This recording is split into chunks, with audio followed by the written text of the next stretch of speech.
그 다음에 이제 우리가 재밌는 물건이 이제 이거죠. 예, 이게 이제 한화가 이제 직접 자기들이 먼저 선도 개발하겠다. 정부랑 상관없이 이렇게 지금 얘기가 되고 있는 건데 이게 이제 서해 맞춤형입니다. 우리가 만드는 모델이. 제가 왜 서해 맞춤형이라고 하는지 말씀드릴게요. 이게 연료전지 방식이거든요. 연료전지는 그러니까 수소전지를 뜻하죠. 이제 이게 이제 몇 달씩 그 바닷속에 머물면서 작전할 수 있는 건데 미 해군의 무인 잠수정 오커랑 비교를 해보면 확실히 다릅니다. 미 해군 무인 잠수정은 일단 커요. 굉장히 커요. 뭐 한 30m 가까이 됩니다. 그리고 항속거리가 뭐 10,000km 이렇게 나와요. 그러면 우리도 좀 그렇게 근사한 거 만들어 보지. 그런데 이제 그게 별로 서해에서는 근사하지 않은 이유가 얘가 디젤 엔진을 써요. 디젤 전기 방식이에요. 그러니까 물 밖에 나와가지고 디젤로 그 발전기를 돌려서 그 다음에 축전을 하고 그리고 다시 물속에 들어가는 방식이에요. 디젤 전기 방식인데 서해라는 데가 워낙이 낮고 워낙이 서로 빠삭히 들여다보고 있는 바다이기 때문에 그런 식으로 물 밖으로 이렇게 나와가지고 디젤 엔진 돌리고 뭐 충전하고 이게 별로 안 좋죠. 그러니까 차라리 그냥 그러니까 수소전지로 예, 그 물속에 있을 동안은 아예 안 나오게 그런 구조로 가는 게 서해에선 유리할 수 있어요. 그러니까 제가 아까 말씀드리잖아요. 서해는 저런 바다에 대해서는 뭐 미 해군 할아버지도 작전 개념이 없고 미 해군에 쓰는 무기들도 저기에 적합한 무기가 별로 없는 거예요. 무시무시한 양쪽이 딱 사실 삼자 그러니까 중국의 꼬북인 북한 그리고 우리 그 삼자가 딱 서해를 둘러싸고 있는데 거리는 한 400km밖에 안 되고 넓은 데가 바다 깊이는 뭐 태반이 50m 이하 서해 평균 수심이 44m밖에 안 됩니다. 예. 그러니까 이런 바다인데 물동량은 어마무시하게 많고 바다 한가운데에는 영종도에 세계 최대의 공항이 들어왔기도 하고 중국 사이드로는 좀 아래로 내려가면 상해서부터 산동 그 다음에 저기 베이징, 텐진, 다이렌 이렇게 해서 중국의 핵심 그 숨통이 걸려 있고 한반도에도 서울 인천에서부터 제주까지 숨통이 걸려 있고 뭐 이런 바다란 말이에요, 이게. 그러니까 이 무인 잠수정을 하더라도 저렇게 극도의 그 보안, 정숙, 스텔스가 유지될 수 있게 해야 돼요. 저는 저 방식에 저는 찬성하는 편인데 모르겠어요. 다른 분들은 야 디젤 전기 방식이 더 나아라고 말할 수 있는 분도 있을지 모르겠어요. 저는 그건 글쎄요. 예. 예. 그래서 이제 서해는 우리의 생명줄이며 예, 중국과 북한을 억지 제압하는 승부처입니다. 이제 문재인 정부에서 황당한 짓을 해놓은 게 아덴만 쪽으로 우리 구축함의 주력 부대인 이순신급들을 보냈어요. 저게 이제 한 척이 돼 있다 그러면 이제 순환을 해야 되니까 세 척이 다 묶여요, 저게. 한국 바다는 구형 관계토항급으로 지키게 해놨고, 그게 요번에 바뀌었어요. 윤석열 정부 들어서서. 그래서 아덴만으로 구형 관계토항급을 보냈고요. 그 주력 이순신함급은 다시 한국으로 불러들였죠. 예, 그거 잘하는 거죠. 예, 그래서 이제 우리의 그 사상과 이 군사 사상과 군사 전략을 한반도 인근해요. 그 중에서도 특히 서해에 초점을 정확히 이제 맞출 때가 됐죠. 최근 들어서 신속하게 이런 마인드가 해군에서 퍼지고 있어요. 그래서 지금과는 지금 올해 벌써 여러 가지 증상이 나오고 있고 한 3, 4년 이제 윤석열 정부 말쯤 되면 지금과는 완전히 다른 차원의 힘을 가지게 될 거라고 봅니다. 중국과 북한에 대한 상당한 억지 제압력을 가지게 될 거라고 봅니다. 이렇게 우리가 버쩍 정신을 차릴 수 있었던 거는 사실은 이제 서해 그 수호의 영웅들의 죽음과 좀 관계가 깊죠. 굉장히 관계가 깊죠. 네. 그런 계기가 있었기 때문에 이 해군 전력의 그 강화라는 게 뭐다라고 이제 우리가 딱 눈앞에 보게 된 거죠. 그리고 이제 윤 대통령은 이제 한미 동맹과 한미일 3국 안보 협력을 또 이야기를 합니다. 군은 북한의 핵 미사일 고도화와 도발에 맞서 한국형 삼축 체제를 획기적으로 강화하고 한미, 한미일 안보 협력을 더욱 공고하게 할 것입니다. 북한의 무모한 도발은 반드시 대가를 치르도록 할 것입니다. 네. 제가 이제 거듭 말씀드리지만, 일본에서 우리가 얻어올 게 있어요. 위성에서 들여다보고 있는 거. 우리보다 일본이 위성이 한 7배 가까이 더 많거든요. 우리가 한 30개쯤 올라가 있고, 일본이 200여 개가 올라가 있는데, 일본이 대부분 자기들이 직접 쏘아 올린 거라서 그 안에 뭐가 들어있는지 일본밖에 몰라요. 거의 뭐 준군사위성들이 태반일 거라고 보는데, 태반도 넘을 거예요. 그래서 미사일 방어, 탄도미사일 방어에 있어서 결정적인 도움이 됩니다. 그걸 이제 윤 정부는 그 정보를 실시간으로 연동키로 했고, 받아오기로 했고, 그거를 쥐소미아 정상화라고 불렀어요. 예, 뭐 확실하게 그건 필요한 일이고요. 그 다음에 일본이 이제 뒤늦게나마 정신을 차려서 중국과 이제 대립각을 제대로 세우겠다. 그렇게 나가고 있죠. 예, 그것도 굉장히 중요하죠. 대만에서부터 동중국해를 일본이 잘 막아줘야 우리가 이제 흔들림이 없이 우리는 서해, 남해 그리고 동해를 막을 수가 있는 거죠. 그런 의미에서 이제 대양 해군이나 항모 전단은 매우 위험한 그런 몽상입니다. 이 과거 정부는 이게 고의인지 망상인지 저는 사실 좀 많이 의심하는데, 대양 해군을 내세우죠. 대양 해군이라는 건 이제 블루 워터라 그래서 딥시를 얘기하죠. 깊은 바다. 그러면 이제 전단 하나에 저게 수십조 원 들어가거든요. 그리고 이제 이제 항모만 다니는 게 아니라 그 옆에 이제 호위함들 또 잠수함들이 따라다니니까 저기 해군 병사들 뭐 한 10,000명 이상이 저기 매달려서 돌아다니게 돼요. 그러면 이거는 우리의 국방을 참으로 위태롭게 만드는 망상 혹은 음모입니다. 윤 대통령이 취임하자마자 항모전단의 핵심인 해군 참모총장 해임한 거 정말 그거 잘한 겁니다. 정말 잘한 겁니다. 빛나는 한 수였습니다. 이게 우리의 이제 사실상의 주적이 제가 거듭 말씀드리지만 중국이죠. 이제 말로 우리가 표현을 안 할 뿐이죠. 저 보면은 통역도 없이 저렇게 마음대로 얘기하거든요. 김정은이. 왜냐면 김정은이가 한 10년 정도를 지금 정보통에 의하면은 인민해방군 동북 북부광구 쪽이랑 이렇게 잘 지냈다 그래요. 승계하기 전에. 이제 우리가 이제 서로 경제가 깊게 엮여 있고 기업이 깊은 관계를 맺고 있기 때문에 이제 말로 표현을 하지 못할 뿐이죠. 이제 백모 같은 사람이나 표현하지. 예, 대통령이나 이렇게 책임 있는 자리에 있는 사람들은 그 표현을 하면 안 되겠죠. 이 북의 이제 핵과 미사일의 오너는 중국입니다. 북한은 중국이 앉으라면 앉고 서라면 서고 누구라면 눕고 죽으라면 죽는 신용을 내는 꼭두각시에 지나지 않습니다. 자, 그걸 전제로 하고 우리가 이제 이 국방을 생각해야 되거든요. 그렇다면 중국이 북의 핵과 미사일의 오너란 소리는 주 전장이 서해와 한반도 인근 해역이 된다는 거죠. 특히 서해가 된다는 거죠. 그러니까 대양이 아니란 소리예요. 특히 서해와 남해, 우리는 이제 남해라고 흔히 부르는데 그냥 이제 세계 해양에서는 이제 제주도의 서쪽 바다부터 해서 쭉 거기 다 서해로 봅니다. 서해와 남해는 아까도 말씀드렸듯이 해군의 입장에서 보면 세계 최악의 천해이죠.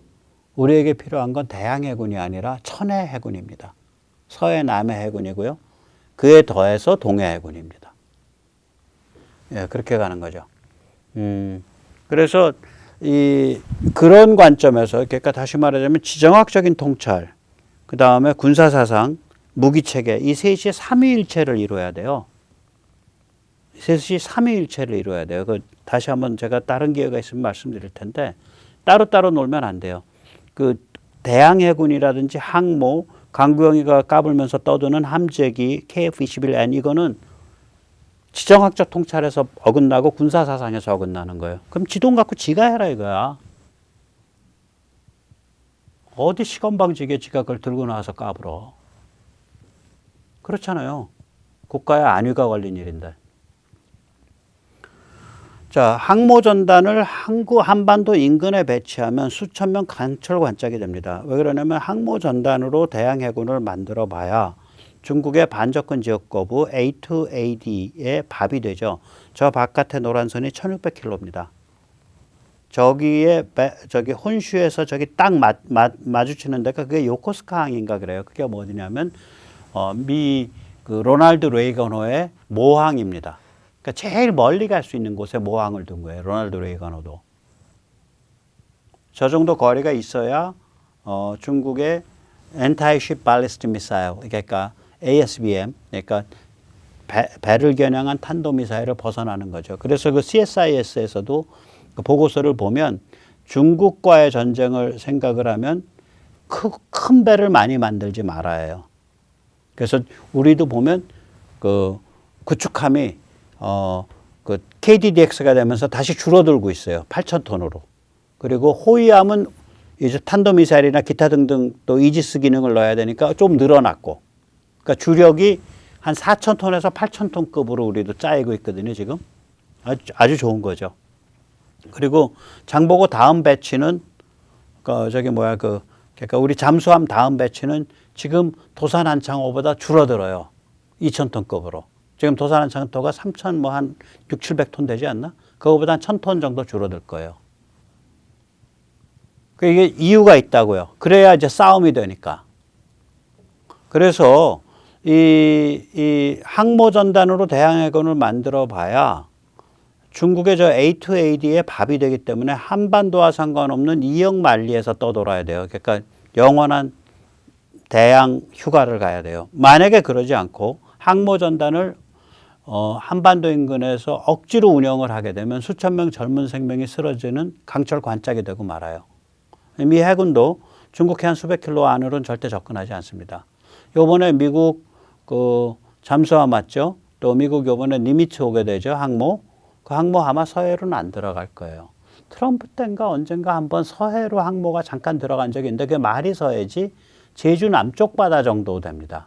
실제로는. 그러니까 저기가 저런 데라고요. 서로 간의 긴장이 굉장히 높은 데예요. 네, 그렇습니다. 그래서 이제 다시 한번 말씀을 드리면 여기가 이제 이제 1600km 정도 되는 데고요. 2차가 이게 한 1000km 정도 될 겁니다. 그리고 3차가 이게 한 400-500km 돼요. 그럼 3차쯤 되면 뭐 대충 아무거나 다 두들겨 맞을 수가 있어요. 그 얘기는 뭐냐? 중국 배도 우리 때문에 꼼짝 못 하는 거예요. 이 선까지는. 우리 배도 중국 때문에 꼼짝 못 하고. 그러니까 서로 간에 딱 겨냥하고 있는 거예요, 이게. 이 선까지는. 여기가. 그 상태를 계속 유지돼야 되는 거예요. 그래야 평화를 지켜요. 이거를 서로 간에 충분히 겨냥할 수 있도록 그러니까 중국이 우리한테 만에 하나 도발을 한다면 혹은 북에 대한 우리의 정당한 응징, 보복, 접수 행위를 중국이 군사적으로 가로막는다면 그래서 군사 충돌이 일어난다면 너희도 여기서부터 여기 작살날 각오해라 이거지. 다이렌서부터 저기 닝보까지는 최소한 샹하이 닝보까지는 그 힘을 빌드업을 해놔야 돼요 우리가. 그 힘 안에는 항모는 포함되지 않는단 말이에요. 항모는 거기에 아무 쓸짝이 없어요.